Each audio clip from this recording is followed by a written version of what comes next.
let me do the introduction, right? Ku Vang is the chairman and CEO of Lake Country Community Bank. So we have a lot of firsts. The first Hmong talent company, and we have a first Hmong-owned bank, right?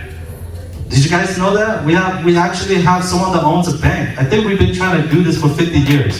So let's give a round of applause for owning a bank. I thought I was going to be the first one, but he beat me to it. So I'll be the second. Right, so the banking, they provide a lot of banking services to underserved communities, especially here in the Twin Cities. Ku is also the president and CEO of JD Vang. Have you guys seen JD Vang around? There's a bunch of JD Vang around signs. They do real estate advisory, development, management, and everything like that. A lot of different services. And then Ku is also the owner of the Legacy Funeral Homes. I think there's like 4 or 5 or maybe 10 of them. I see them everywhere. So the Legacy services, they provide great services, especially for our Hmong community. So I know that they provide very good service. A very culturally sensitive funeral home. Ku has over 30 years of experience in the real estate and finance banking sector. So this is someone that's very senior, is very seasoned, gone through all the ropes, gone through multiple cycles, and I'm very fortunate to be able to meet him, get to know him, be able to be mentored by him on a lot of different things in my businesses. So I would not have been able to do all the things I do without this individual, all right? So with that, if you guys can, please stand and then help me welcome Ku. Vang, come up here, all right?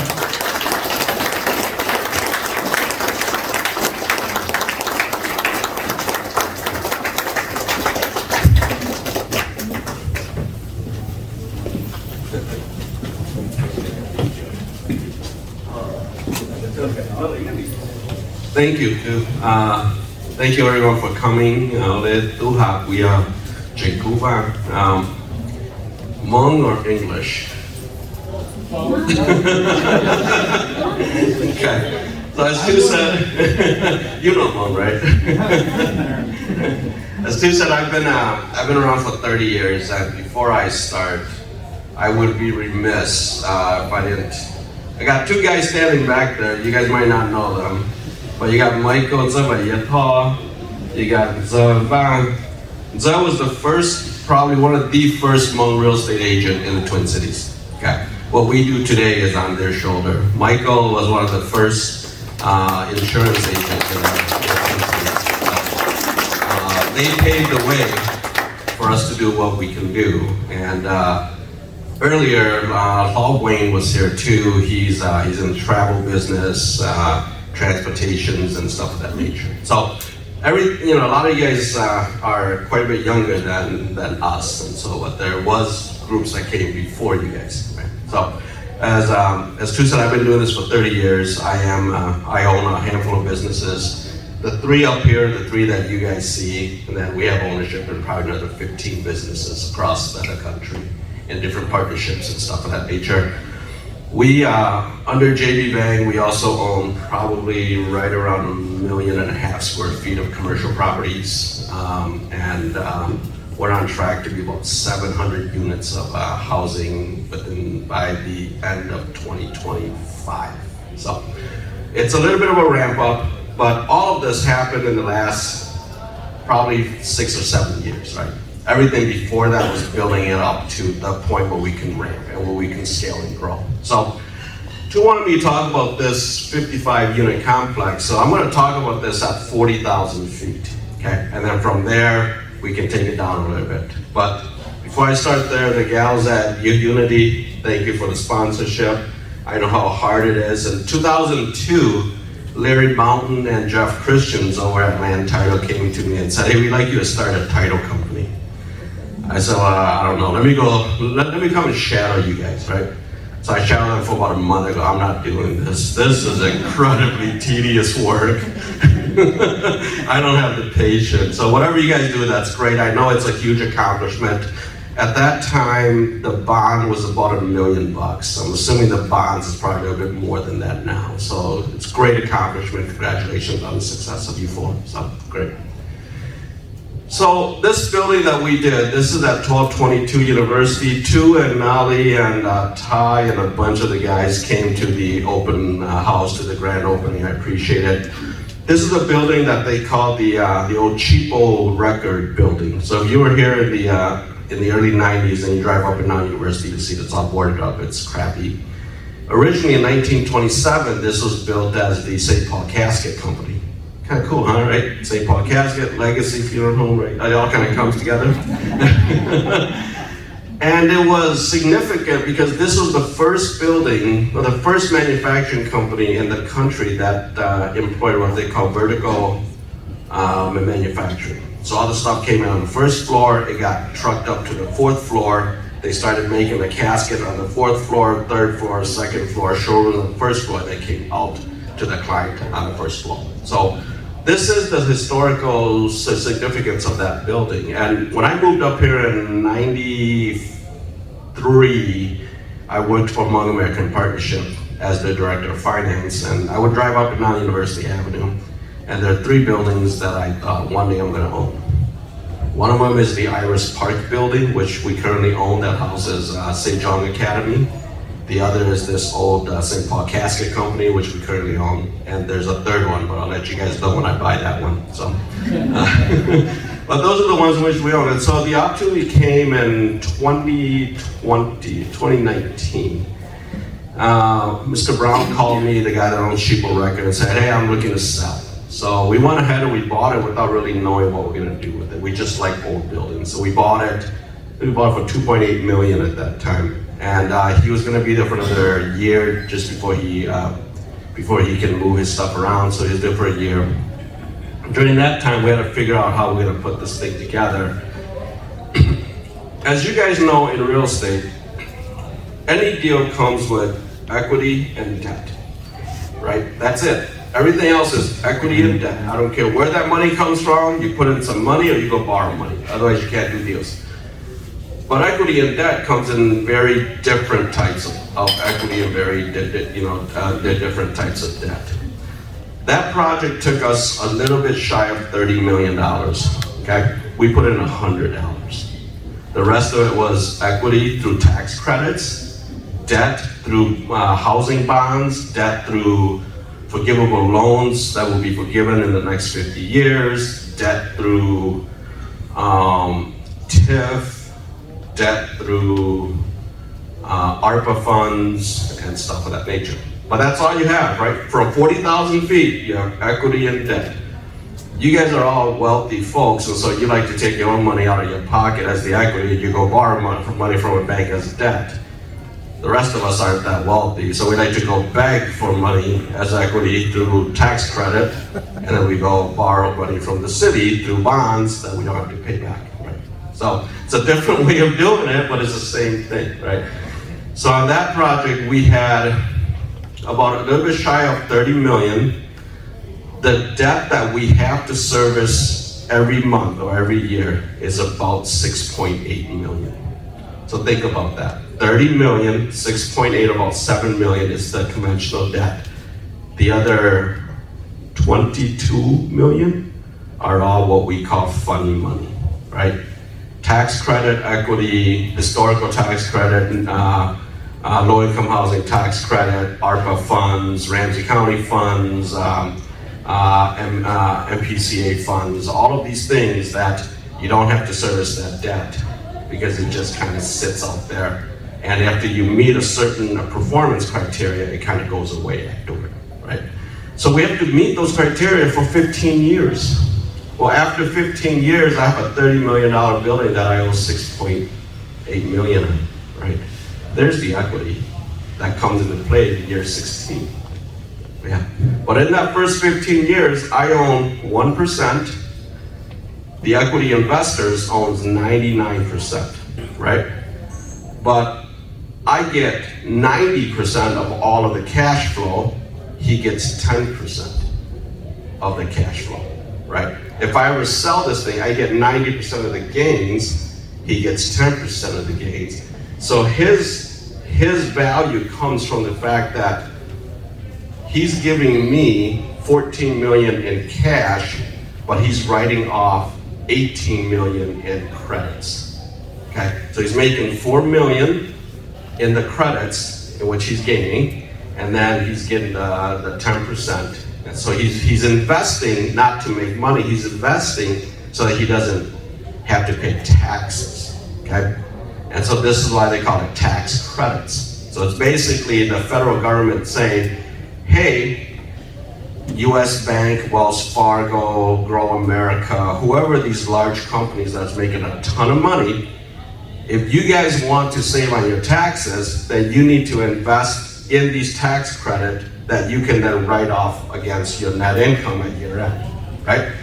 And we will give you $100 in tax credit, you will advance 70 cents to the project. So you get that 30 cents in gain because you're writing off $100, but then you're also getting the 10% of the cash flow, which comes out of it. You're getting 10% of the value that comes out of it, plus whatever your tax rate is. And as you guys know, C Corps on capital gains is around 39%, right? So you guys aren't paying taxes, so you're gaining 39% on that 100. So keep in mind, right? They're making 30% on the advance rate. They're not paying 39% in taxes, so that's 69. They're getting 10% of the net income, the cash flow, so that's 79%, right? Isn't that incredible, right? And then it allows you guys to go do stuff without putting any money down, right? So that's the capital stack. So on that project, again, we have historical tax credit because it's an old building, and we're able to convince the National Park Services that there is historical significance and there's a reason why we should preserve that building. And the reason is the vertical manufacturing, okay? And so we're able to do that. And so a portion of the project is historical tax credit. A portion of it is the low-income housing tax credit. Then we tack on all of the other funny money. And then what you're left is about 6.8 million in debt. So. All right, so I have to stop because you guys didn't realize how much money he made, but he had to wait 15 years in equity. So he did this project, and you know how much equity he's gonna gain for after 15 years. It's actually more, but 248 and then 30, right? Somewhere around there, Okay. yeah. And then plus you get the appreciation, right? You know. And the other thing is this, right? Because it is low-income housing tax credit, you're capped on your rent. But if you think about this, where that project is at, market rent is only $1,400 a month for a one-bedroom anyway, okay?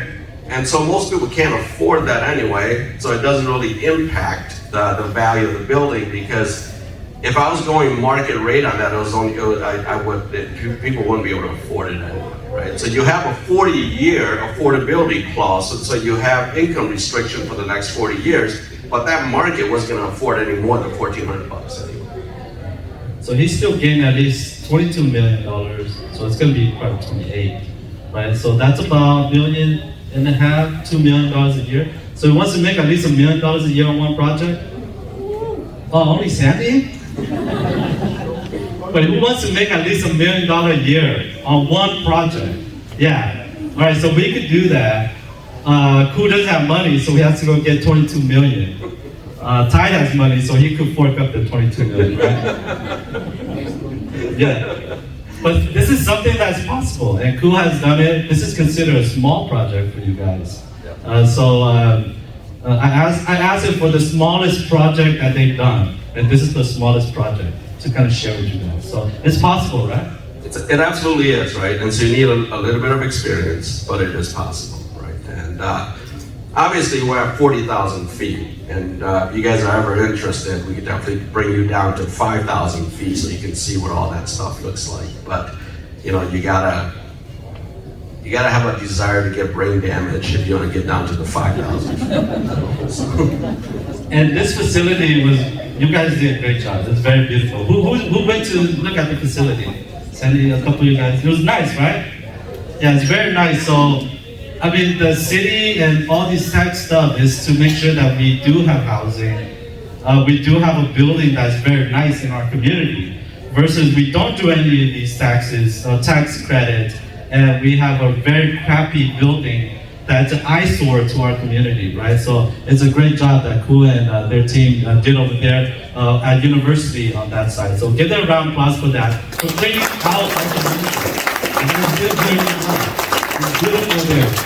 My wife wants to apply, but I don't think we qualify. So I think we have to get a divorce for her to be able to qualify for the housing there. Sorry, go ahead, continue. Yeah, so 55 units we turned over. We started leasing, I think it was the end of January. We're at 53 unit leased already. We're at what we call full occupancy, 90% is stabilization, and so we're there.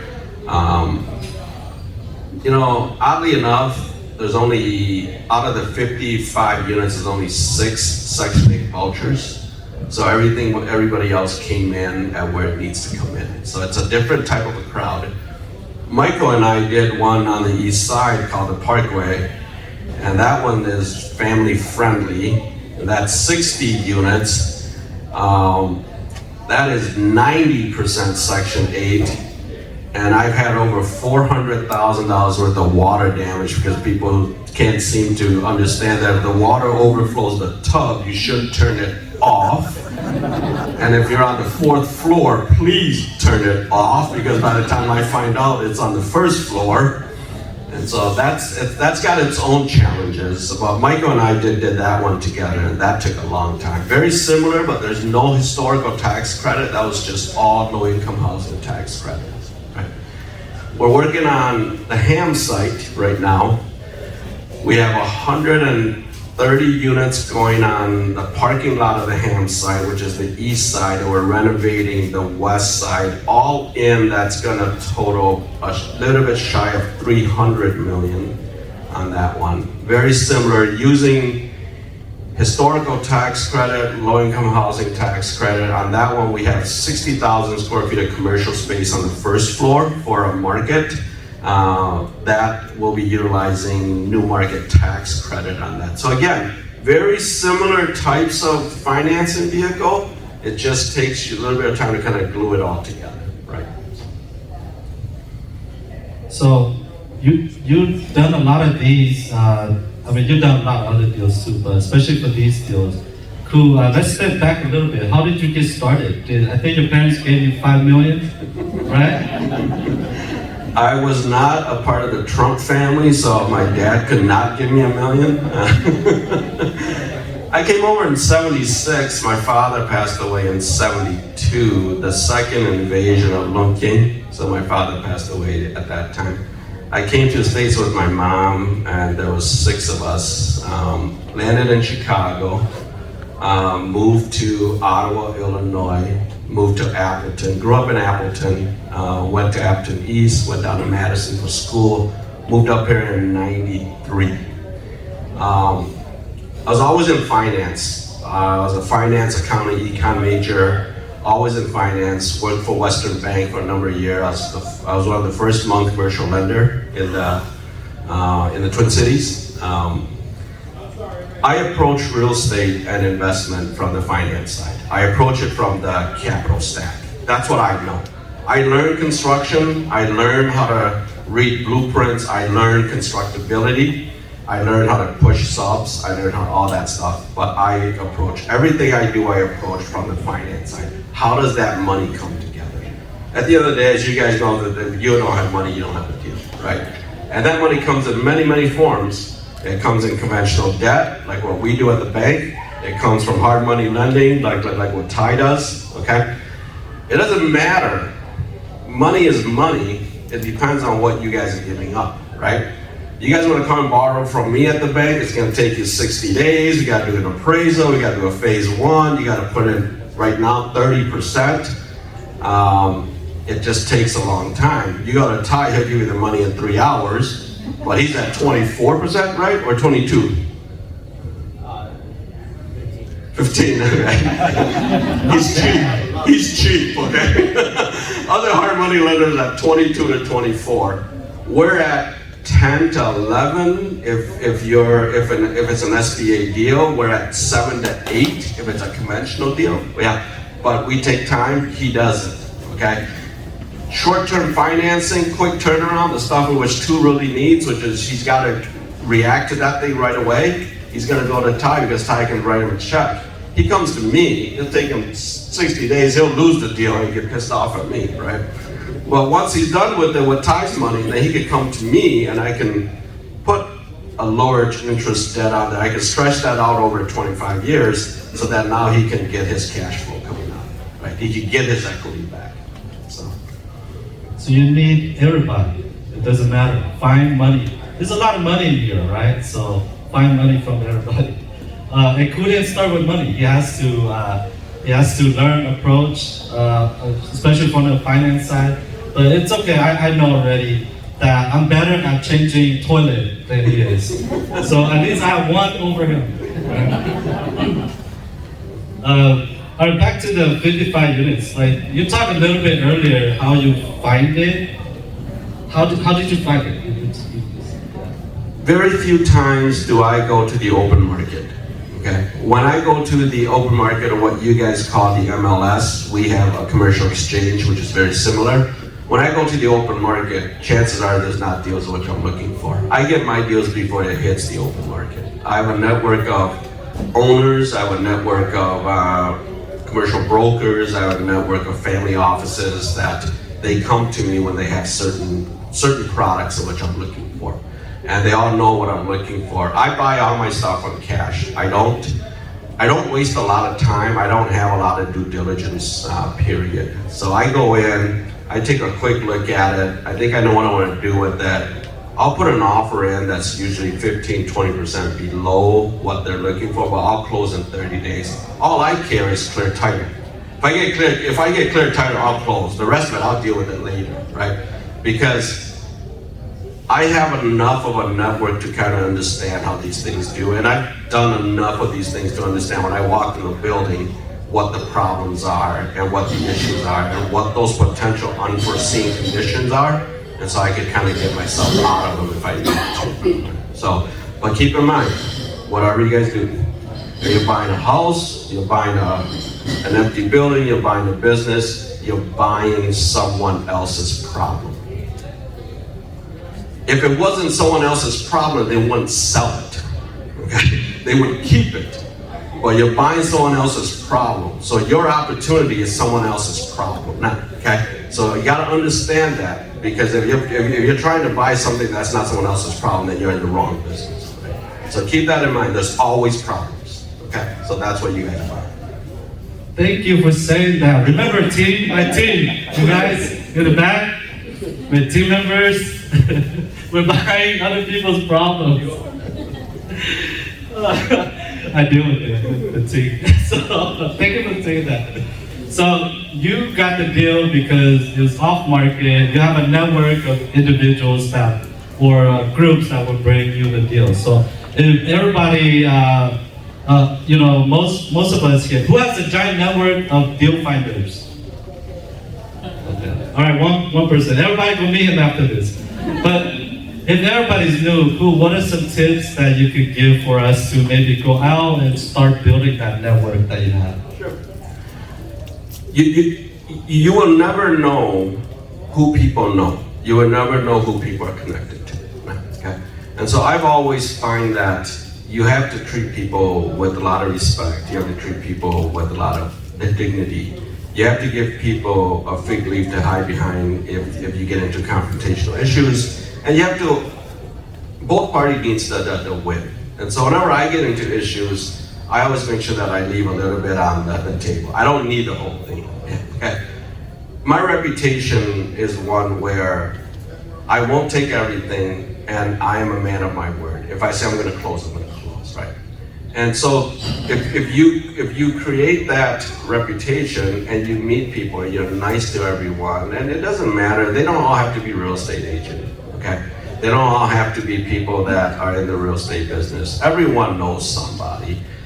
Sooner or later, you're gonna run into those people again, right? And so you just have to kind of do that from a broad-based perspective, okay? From a more strategic perspective, okay, this is where you guys have to work at it is, I have a network of attorneys that they do a lot of estate stuff, they do a lot of wealth management, they do a lot of small business, right? So I have a network of attorneys in which does that, in which I keep up with. I have a network of accountants that manage small businesses, not the guys that are chasing the ambulances, okay? The guys that are actually managing real businesses. I have a network of those. I have a network of insurance agents. I have a network of real estate folks, okay? So you think in the back of your mind, which profession will work with people that are moving or holding the type of assets that you are looking for, and those are the ones in which you start building those relationships with. And once you build those relationships, when an opportunity comes, they're gonna send them to you as long as you can perform. You guys are all in business, so you know this, right? Somebody says, hey, could you give me a referral? You're not gonna give a referral to a guy that can't perform, because it's gonna come back and yell at you, dude, that dude you gave me, he's a dumbass. You're not gonna do that, okay? So you gotta keep up with that, and you gotta do that. So there is the strategic piece, and you gotta go after those. The rest of it is just be nice to people.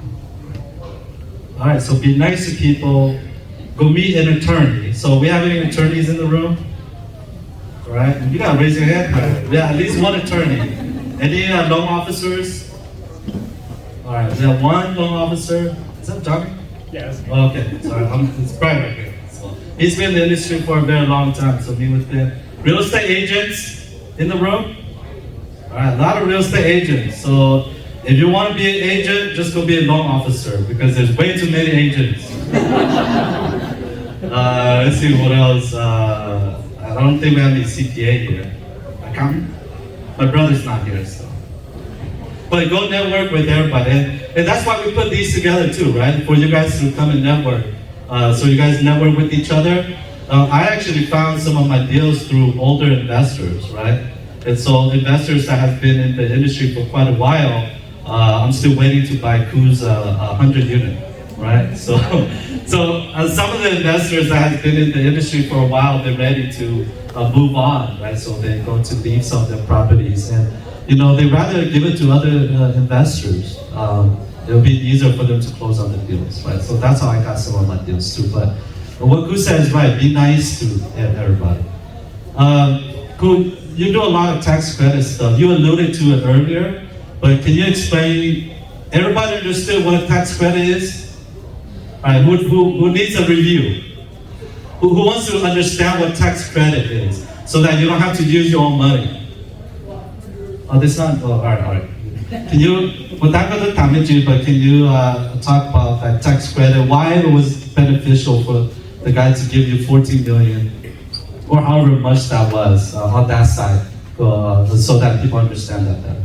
Okay. So tax credit is issued by the federal government, and it gets allocated to states depending on population, which is why all the state wants you guys to go and register when the census comes up, right?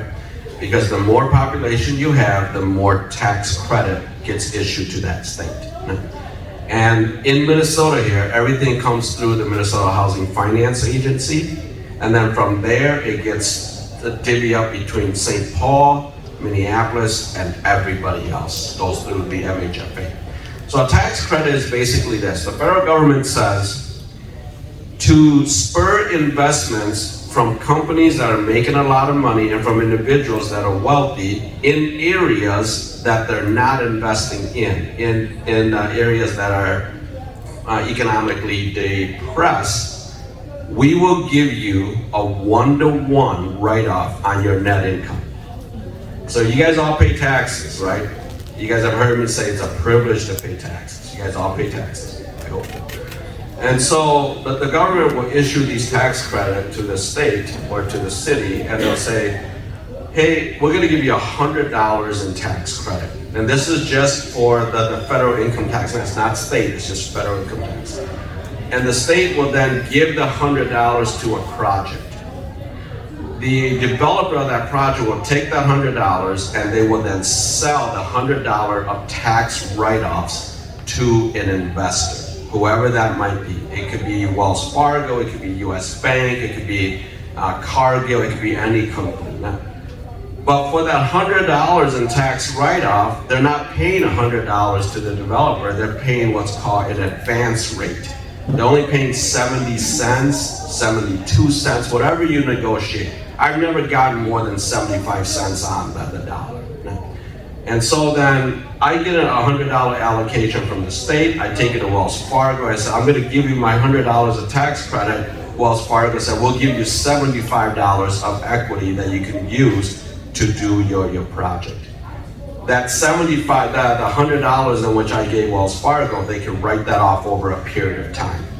So historical tax credit is 5 years, new market tax credit is 7 years, low income housing tax credit is 15 years. So they can take that $100, if it's historical, they're write off over 5 years, so, and that's, it's $20 a year, but yeah. And it's 7 and then 15. And so if they made 30 bucks, they're writing off $20, they're only paying taxes on that $10. So it's a dollar for dollar offset, okay? And that spurs these companies and these individuals that are making a lot of money to invest back into economically depressed area.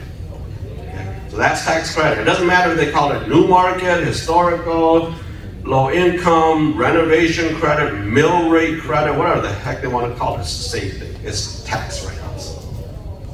Yep, so when Koo said you went talk to different agencies to get the tax credit, right? So when he gets that, he gives it to another organization to actually give him the money, right? So that organization, whether a bank or individual, can individual purchase too? All right, so Thai you could buy too, and you could, sorry I'm using Thai on there. You could buy it and they already, pretty much you're making a 25-30% margin already. So you're making 25-30% return. So that's why they're willing to give that money to Koo to go and do the actual development, right? That makes sense? Yep.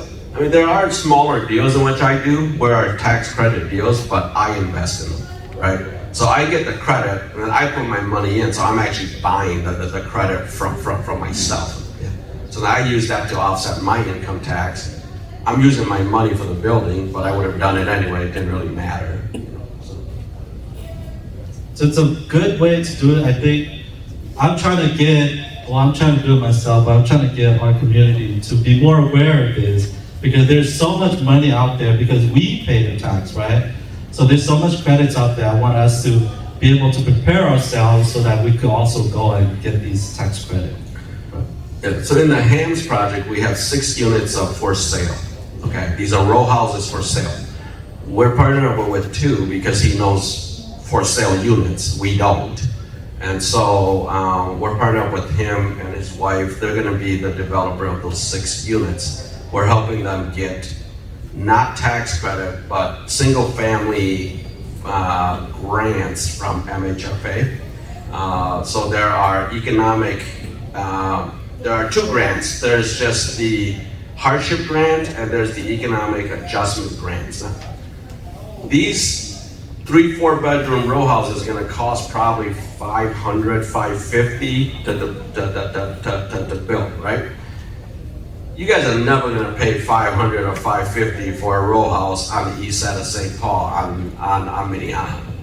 We're gonna have to write these things down to high 2s, low 3s for you guys to be able to buy these things, right? So that means we're gonna have to go and get these economic disadvantage grants to get this thing down, so that Tu and his wife can sell these for high 2s and low 3s and still make money.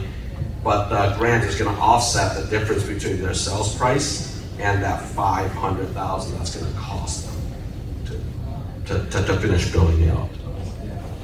So I'm excited for that project. HAMS will be coming up. I think, when are you planning to break ground for that? We have an application going in for the final piece of financing. It's gonna go in the middle of July, we should know by December. We're pushing to close June of 2025 to start construction in the fall of 2025. So. pay attention to that one because there's a lot of other, I mean, I don't think we're gonna get to it tonight, but we talked about it in terms of the actual businesses in there. So there's a lot of opportunity to run businesses inside of that project as well. And I hope to gather that information and give it to you guys in our community so that we have opportunities to actually be some small part ownership inside of that project. Okay, so look out for that. Anything to add on the 55 unit? Please, we're gonna move on. No, I mean, these are, artistic units. They have high ceilings, open floor plan, big windows, floor to ceiling windows. These are the types of units that the young folks likes. You have the exposed duct. It's just cool, right? Units I probably won't live in, but it's just cool. So, because I can't walk on concrete floors with these old knees, but the rest of you guys probably could. So. But they're cool. I mean, it's really cool. I mean, it filled up a lot faster than we thought it was. Michael, when we did Parkway, that thing took us almost a year to get to 80% occupancy. Yep. I'm at 95 in 3 months. Sounds like you gotta be more hip and do more industrial style. That was really good. Well, both has very good finishes. I think Michael's project law, they have very good finishes over there too. I think maybe it's just more family, so the family takes a little bit longer to do that. Before I change the subject, do you guys have any questions on the units? Yeah, we can start with Sandy. So I had a question for you. You talked about, let's say somebody comes to your bank and they want to do a loan, need 30% down. I can imagine a lot of us have assets, but we don't necessarily, we want to make it liquid, we don't want to sell it, and so how would you imagine, I'm just curious, from 40,000 perspective, how do you get that 30? I think that's kind of where I can imagine folks are kind of chipping away. Yeah. I could not have planted a better question, Sandy. So. And I mean, this is why Tu and I wanted to talk about this tonight. I know a lot of you guys have assets. And I know that because all you need to do is look at the Ramsey County GIS and start clicking on parcels, and every parcel has a HMONG name in it. Okay? And I guarantee you a bunch of you guys bought it in 2008 when the market was low, and you bought for $40,000, now it's worth $240,000. You guys have money, you guys have an asset. You might not have liquid money, but you have assets. The question now is, how do you capitalize those assets to allow you to have the liquidity that you're able to then build onto the assets, right? Banks are cash flow lenders. That's all we are, okay? We take collateral to make sure that you stay true to what you want to do, and that at the end of the day, if the crap hits the fan, I got something I can sell. But as all you real estate agent knows, the minute I sell it, you're asking for a 30% discount because I don't know what the value of that property is and I need to get rid of it. Yeah. So the idea here is to help you guys figure out and say, where's your asset? Where's the equity? And what is the purpose of building that liquidity? Okay? If it's a commercial loan, it can still be a personal asset, but if the use of that capital is for commercial purposes, it allows me a lot of flexibility to evaluate potential cash flow and projections. So I'm not looking at backward of debt ratios, I'm looking at future cash flow based on what you want to do with it, right? So it's a different way of looking at it. Johnny's looking at your debt load right now, he's looking at your expense ratio, he's looking at all the stuff in which you're at right now. I'm looking at what are you going to do with that money and what is that going to look like in the future. But I need you to package it in a way that I can help you get there. Yeah, okay. So I'm happy to sit down with you guys. If you guys have stuff that you guys want to do, I'm happy to sit down with you guys and review your personal financial position, review your taxes, review your assets, and say, tell me what you want to do and let me figure out a way to structure this that's going to give you the most flexibility so you can do what you want to do, but still put you in a position where that asset in which you're going to acquire will generate cash flow. Yeah, because again, banks are cash flow lenders. A lot of people come to me and say, "Cool, I got all of this asset. You're at 50% loan to value, borrow me the money. What are you gonna do with it? I'm gonna go to Laos." That ain't gonna It's not gonna happen, because once you get back from Laos, you got no money to pay me, right? Yeah. So that is the big piece. And a lot of you guys, for lack of a better word, you don't know how to put that stuff together. Okay. When I said earlier, I approach real estate from finance, it's because of my experience as a lender that allows me to put that stuff together, that allows me to be able to borrow money. Okay. As Stu said, when I started, I had no money. I came to this country, most people had 2 nickels to rub together. I didn't have 2 pennies to rub together, right? So we all started from that same perspective. And once you guys put, I'll continue, but once you guys put in the application to his bank, he cannot help you anymore. So we want to get you guys ready, all of us, including myself, ready before we submit the application. Because once you're there, you're like, cool, there's a mistake, can you make a change? I don't think he's allowed to make that change anymore. We'll talk about that, so thank you, Sandy. Yeah, so I have a question. You said that, a lot of this was like, funny money. Where do you go to find that? Like, do you throw it out there on Facebook and see who responds? Or do you have a team and these guys really know where to find funding and grants and whatnot? Like, how does that come together? Yep. It's inside our Mobile Builders platform. So, as I said earlier, we're at 40,000 feet, right? And so to understand that, we need to be down at 5,000 feet, right? These tax credits, the low-income housing tax credit, or what we call the LIHTC credits. Now, these are incredibly competitive because the state gets only a set amount, and that amount then gets allocated out every year. So there's an application process, and there's a 20-page qualifications in which your project you will design a project that meets those qualifications, and every qualification gives you points, and at the end, the highest total points wins the awards, right? And so it's incredibly competitive on the MHFA side as well as on St. Paul. The historical tax credit is not competitive, okay? On that one, you just need to go through 3 parts of approval now. Part 1 is to make sure that that building is designated as historically significant.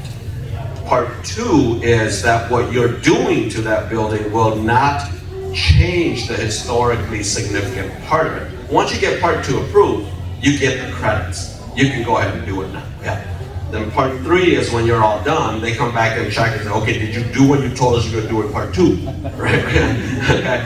And so I've done a number of these historical deals because it's not competitive. You just need to find a building that has some value, and then you just go about it. And on the historical stuff, there are state credits and there are federal credits. The new market stuff is incredibly competitive also. That one you have to go find a nonprofit allocatee who has new market allocation, and then get your project to be something that they want to do, and then they'll give you their allocation. So it's a little bit different for everyone. Okay. So we can't have 18C, we want. You can if you want. Yeah, I have time, go ahead.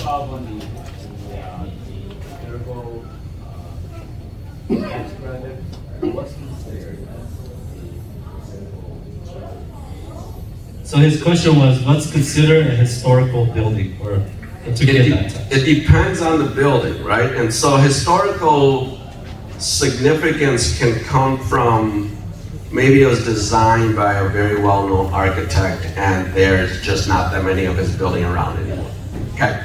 Maybe the building has some really cool features that was period specific, yeah. Or what they were doing inside of that building was very, significant, right? So for example, my Iris Park building, the historical significance was that it used to be called the Crank Manufacturing Building, which was the largest manufacturer of women cosmetics.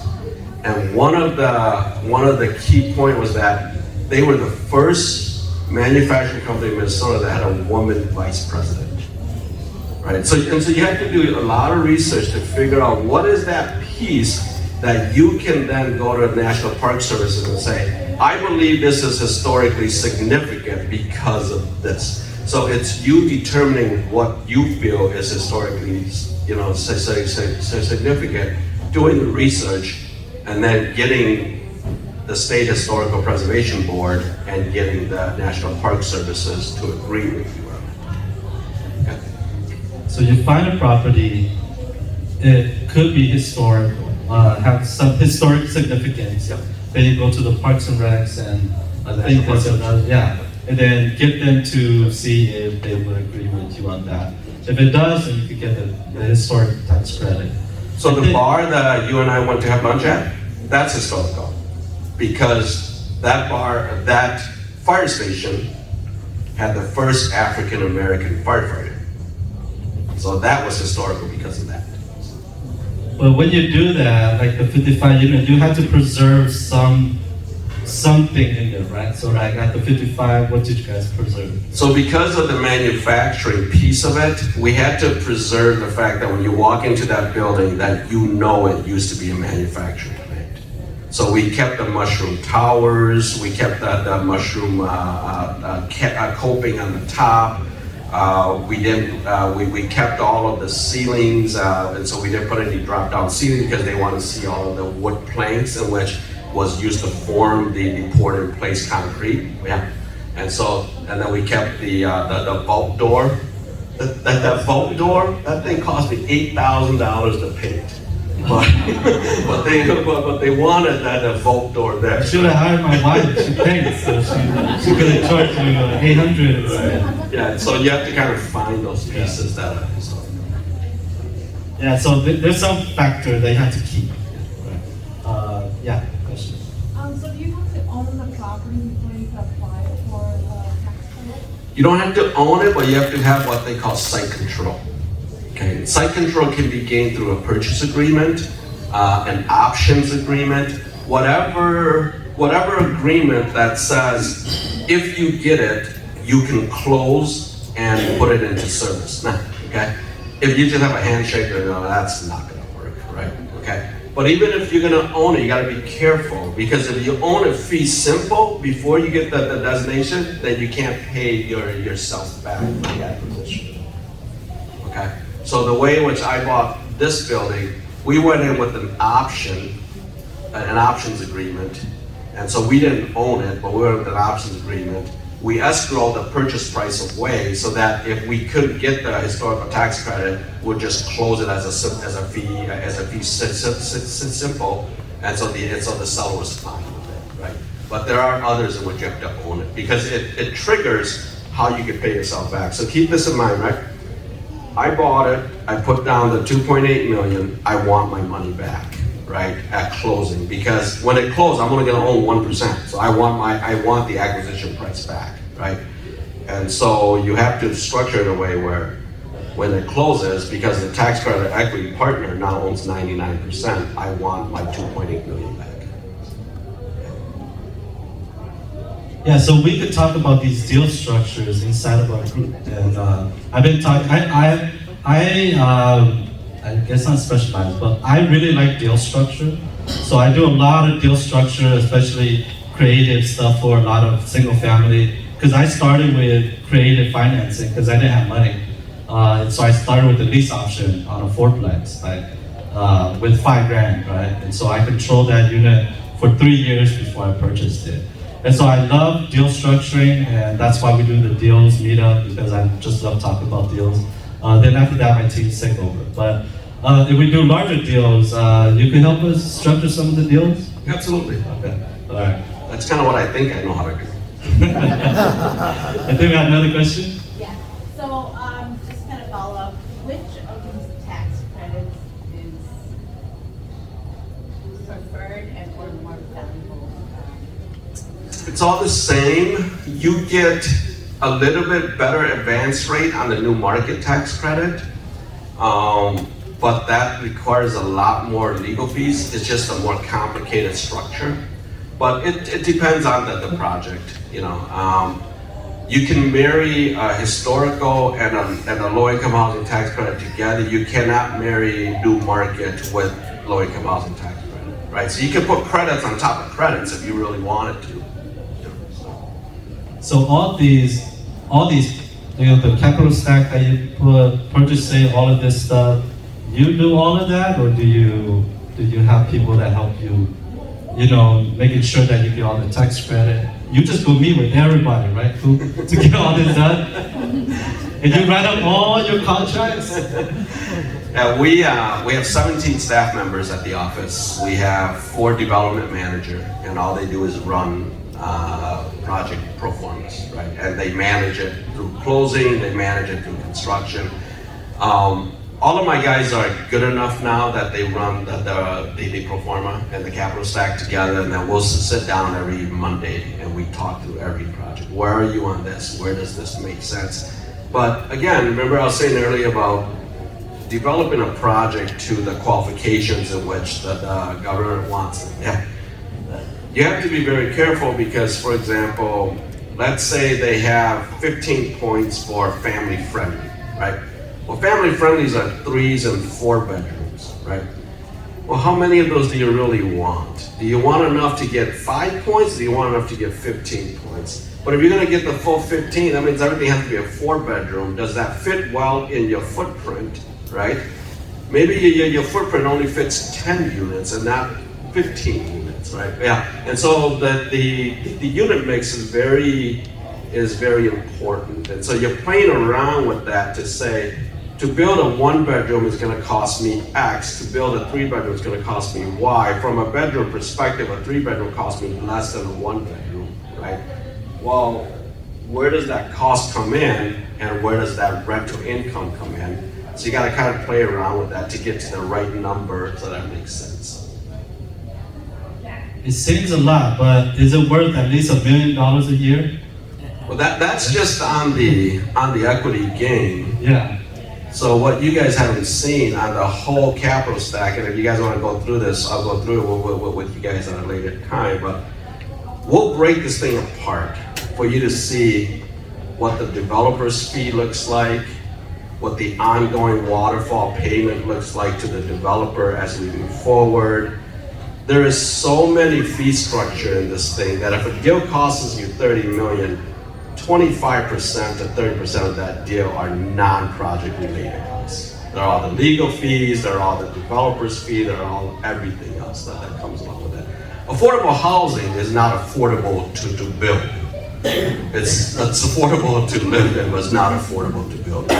We're building right now, so this one right here, 1 bedrooms, mostly 1 bedrooms, $390,000. That's just a hard cost, not construction cost. $390,000 per unit.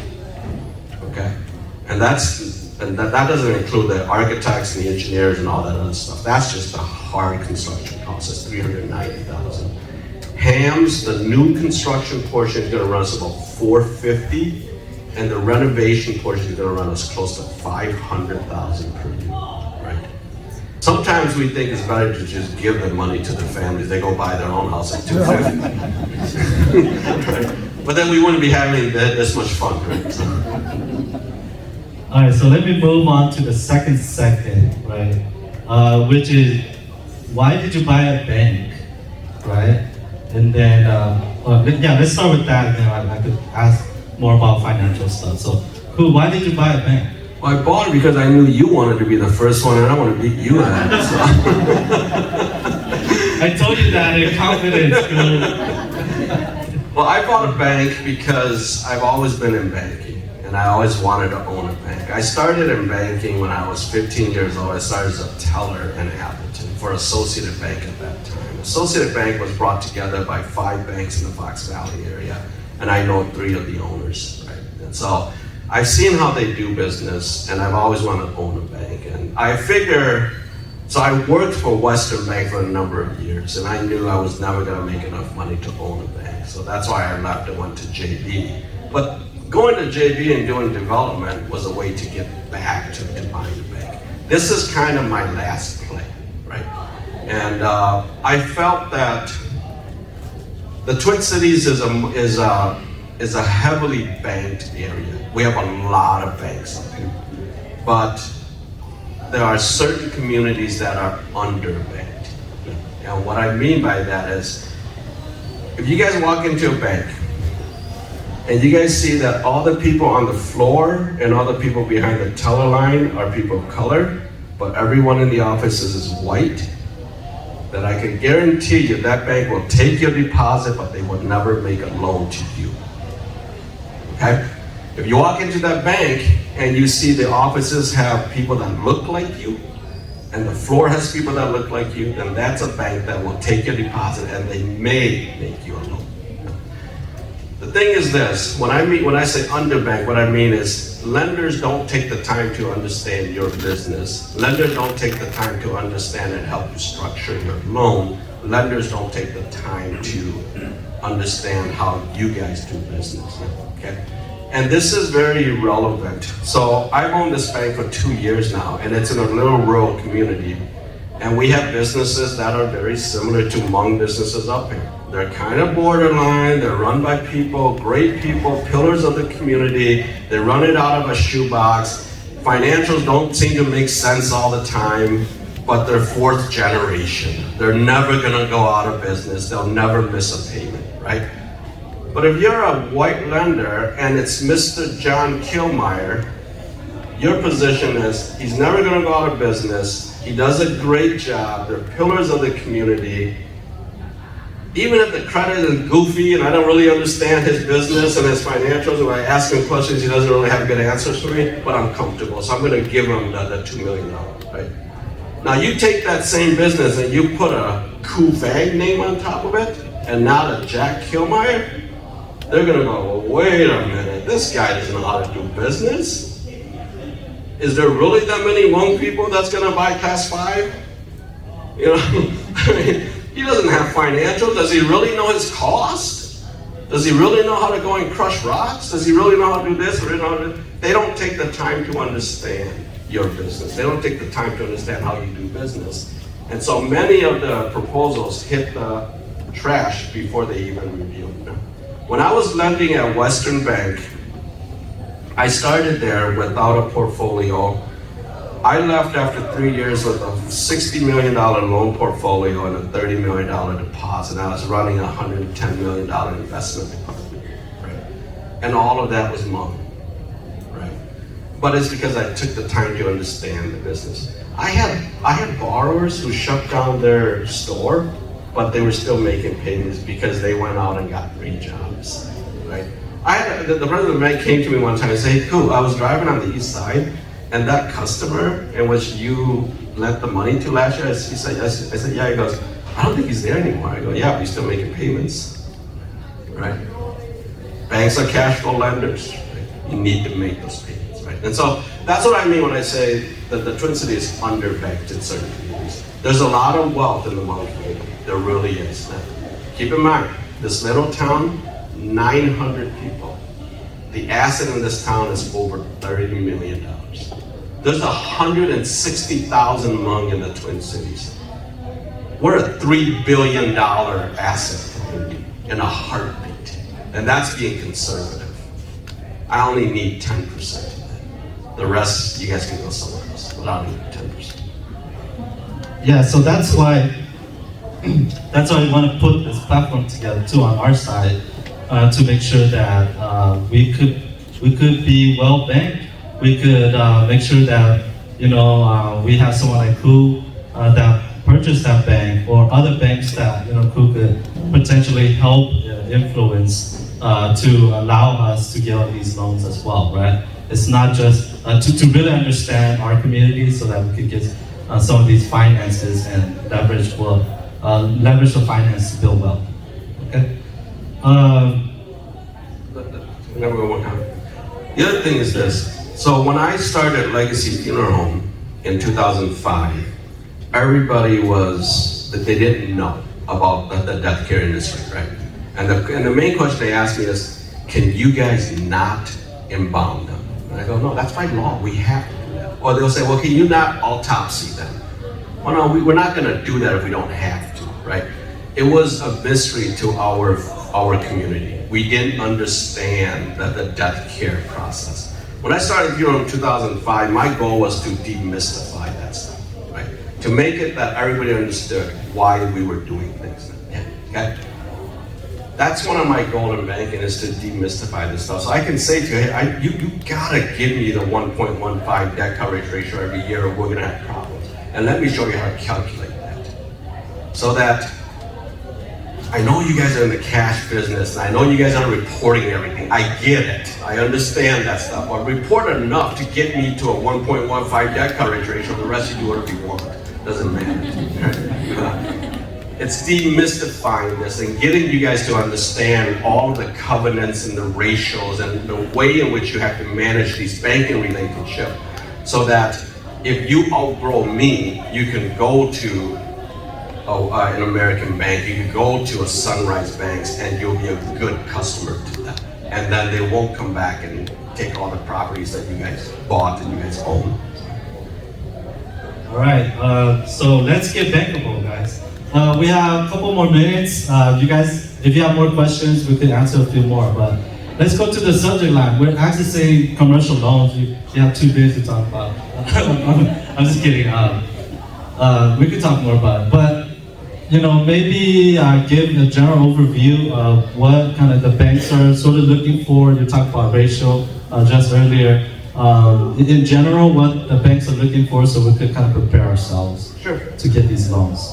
So you guys have all heard SBA loans. So there's SBA loans, it's guaranteed by the government. There's SBA 7As, 504s, and they're all different things. But those loans allows you guys to put as little down payment as possible into it. But it comes with guarantee fees, it comes with the cost of borrowing, and that money is pretty expensive. It comes with a lot of monitoring, okay? And then there's conventional debt. Conventional debt is there's no guarantee, you guys have the credit, you guys have the collateral, right? Those comes in with a lot less fees, okay? And you're only dealing with the banker. Owner-occupied properties right now, where you're occupying that building, we're probably looking at 25% down. Rates are probably in the high 7s, low 8s, 25-year amortization.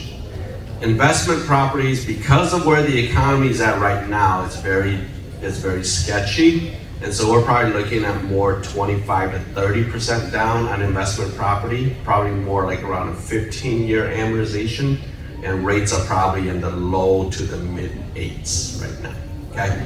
And so that gives you an idea of where these things are at. When we're appraising values on these things, if it's owner occupied, we're looking at a market valuation more than anything else. When we're looking at valuation on investment property, we're looking at off of a cash flow evaluation. You're looking at net operating income. Depending on the types of properties and where you're at, we're probably looking at anywhere from a 10 to 12 cap, maybe as low as a 9 cap, depending on the types of property. Multifamily, 50 units and above, you're probably looking at a 5 to 6 cap more than anything else, right?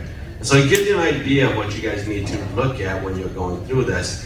Debt coverage ratio, owner occupied, 1.1.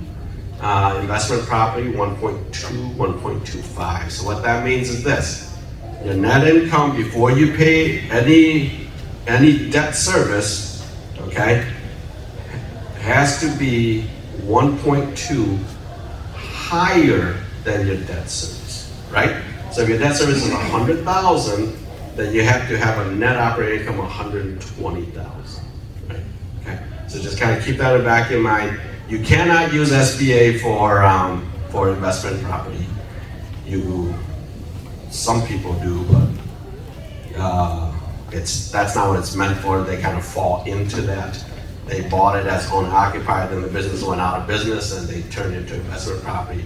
But typically you can't do that on the front end. So in the Twin Cities here, be careful on properties you guys buy. There's a lot of environmental issues with the new environmental laws that comes into play now. You got vapor testing and 2 times a year. All of that adds up. So there's phase 1, phase 2s and stuff of that nature, but don't shy away from that. If it's environmentally contaminated, there's a lot of money out there to help you guys remediate those contaminations through MPCA. The county has money, MPCA has money, Department of Transportation has money. And so just because it's contaminated, don't shy away from it. It just takes a little bit of time to kind of work your way through that stuff. And we can help you guys, send you to different people that can help you guys do that. So, okay? All right, who owns at least one property in here? Maybe a primary resident at least? All right, there's some. Who's brand new and hasn't had a single property yet? Okay, the young guys. I'm glad you guys are here. Right, so if you guys are just starting out, the training I did in the platform shows you guys how to get started, right? Again, I started with $5,000, right? So there's a lot of ways that you guys could get started.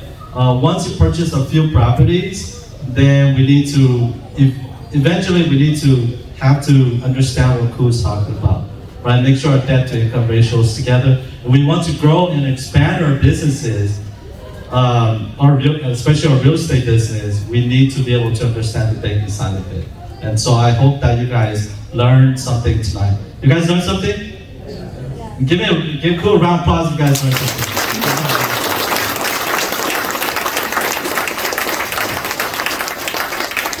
All right, any last good questions for Ku, and then I think, because we're sort of at the hour. You have a question? Okay.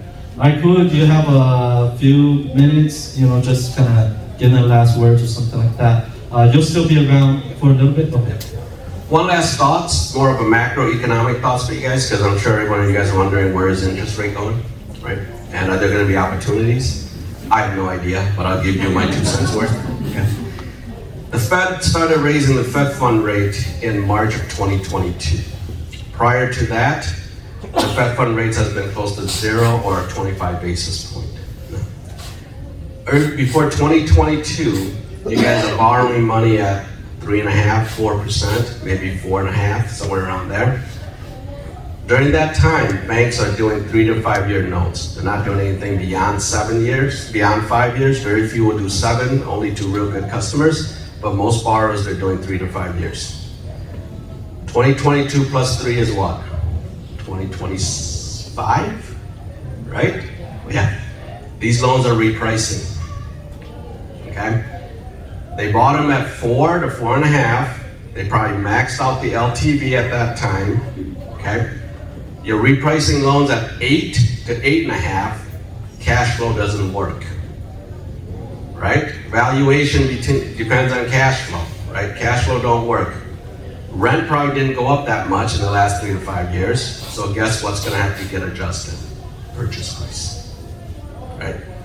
We believe that this shift will probably be one of the largest wealth shift in the U.S. economy since the 1980s. Okay. If the Fed keeps holding things where they are or raising rates a little bit, it doesn't matter. There's going to be a repricing. You're starting to see that in the large office building, Class A office building in the REITs already, because those repriced a little bit earlier, okay? And those held a little bit longer term. You're going to probably start to see, again, if the Fed holds everything tight, you're going to start to see this trickle down to the products in which you guys are looking at. The duplex, triplex, fourplex, 10plex, 15plex, right? There's going to be an adjustment, okay? Keep that in mind as you guys are thinking about figuring out how to capitalize your assets, how to create some liquidity so that you can take advantage of some of these things as they start coming around. People say, why isn't the rate coming down? What's the issue? Inflation's not coming down. Core inflation's not coming down. Unemployment is not coming down, okay? There are 2 ways in macroeconomics, there are 2 ways to control the economy. One is through monetary policy, which is controlled by the Feds. The other is through spending policy, which is controlled by the US government. Everything the Fed has done should work. It should be working right now, but it's not working because we're fighting 2 wars, right? Yeah. Okay. All the money that the Congress approved to Ukraine, that money didn't go to Ukraine. That money basically went to buy more ammunition because we're giving Ukraine all of our old stuff. Okay? So even though Congress says we're approving $500 million in aid to Ukraine for military equipment, that means Congress just approved $500 million to Department of Defense to go buy new ammunition and take their old stuff and ship it to Ukraine. The government is spending more money than it has ever spent. That's what's propping up the economy to where it is right now. It doesn't matter what the Fed does, monetary policy doesn't work when you're pumping that much money into the economy, right? So keep that in the back of your mind as things are going around. I don't know where rates is going, but right now we're playing the long game right now for us. So, okay? That's a little bit of banking stuff for you. All right, so with that, you guys help me give a round of applause to Cool. Thank you, Cool.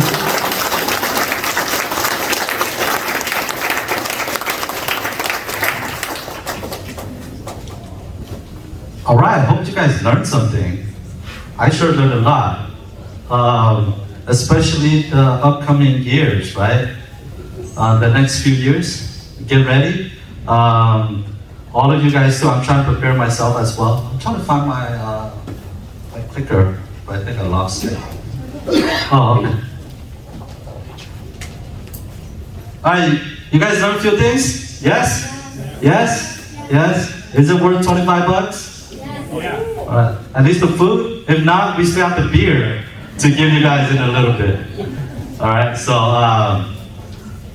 let's move forward. The question that Sandy asked earlier, so thank you, Sandy, for asking that. Part of this is that we try to provide as much information as possible to you guys, but I asked who to do this. He's super busy already, but I asked him if he could really sit down and walk some of us through the process. To really make sure our assets we're using our assets properly. If we have equity in our homes, make sure we structure that correctly so that we could go out, get lines of credits, or get approved for these loans, right? So I asked Ku to do a more advanced training for us. You guys want to participate?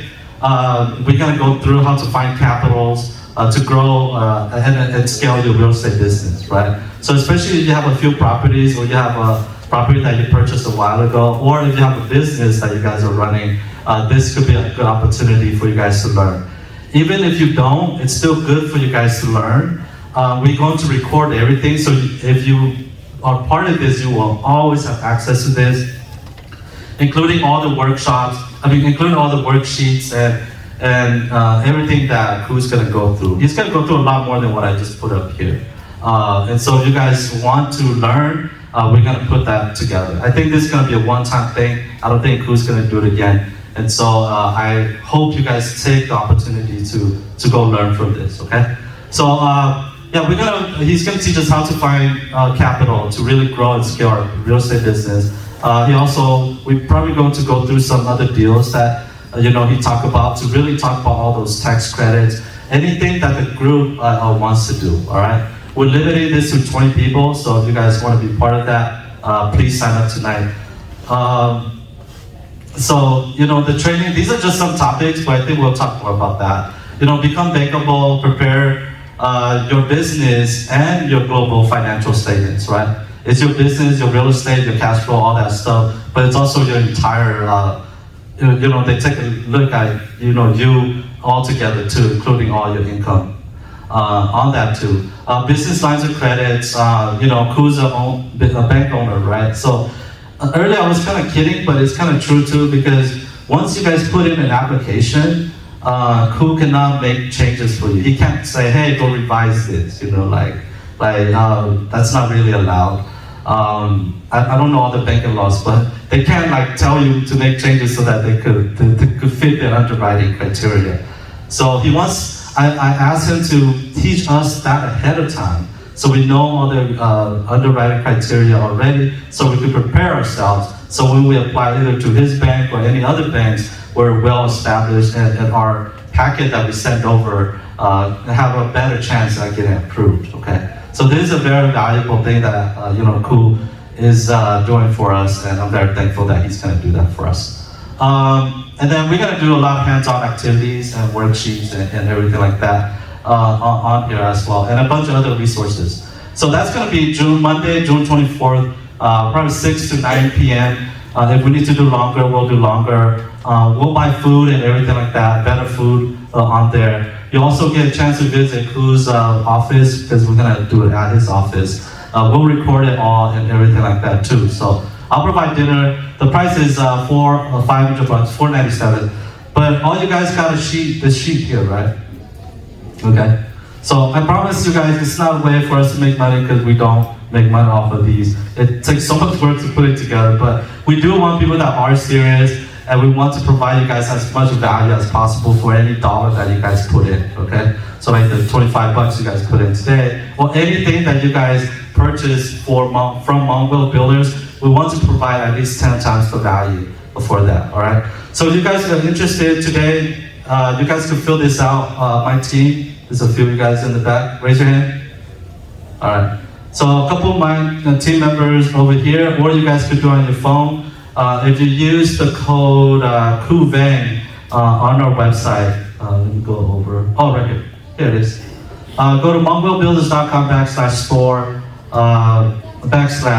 /P/capital, or just go to Hmong Builders. You go to the store, it's out there, and you guys use code Vang. When you guys check out, we're gonna give 50% off. So it'll be basically 250 bucks for you guys. Okay. So if you guys are interested, please do that. I know this is gonna be a one-time thing. This is only for today, for this price. Then after this, I'm gonna start promoting it online, and it's gonna sell out pretty quick. So if you guys want to participate, please sign up. A couple interested, Sandy? Come on, Sandy. Yeah. All right. So make sure you sign up. And yes, Sai, you need to. We've been talking about this for so long, you and me. Sai and I have been talking about it for so long. Yeah. I didn't mean to cut you off too, Fang. Is that the date? Does it say Monday, June 24th from 6 to 9? Yeah, Monday, June 24th. Yeah. Okay. Yeah. And it's on your paper. Did you guys get this paper? If you don't do it online, you can just fill it out and give it to my team members before you guys leave. If you guys want to lock in today's rate, today's price. All right. I'm almost done. We will go forward with this. So. All right, and then again, this is just a reminder. It's up. Just a reminder that if you guys want to be part of our school community, school SKOOL.com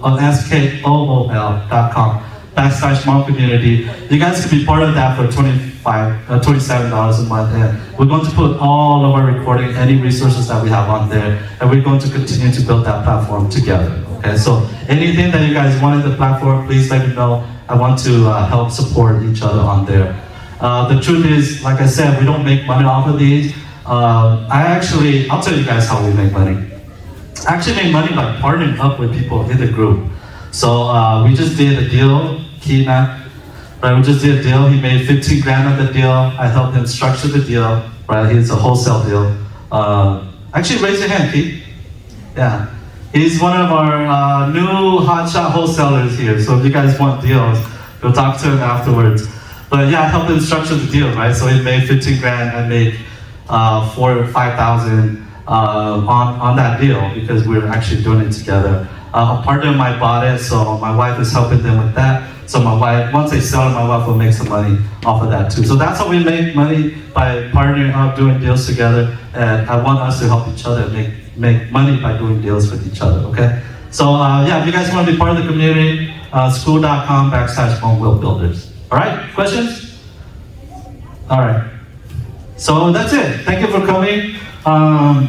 We have the drink ticket, so, thank you. Give another round of applause for our speaker today, Ku. So thank you, Ku. Also, thank you.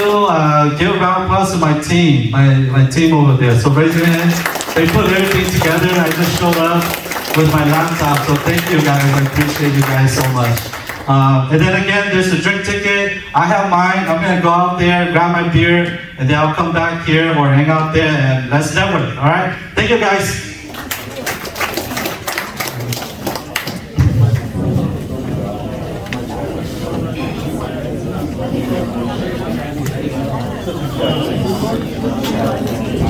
Entonces,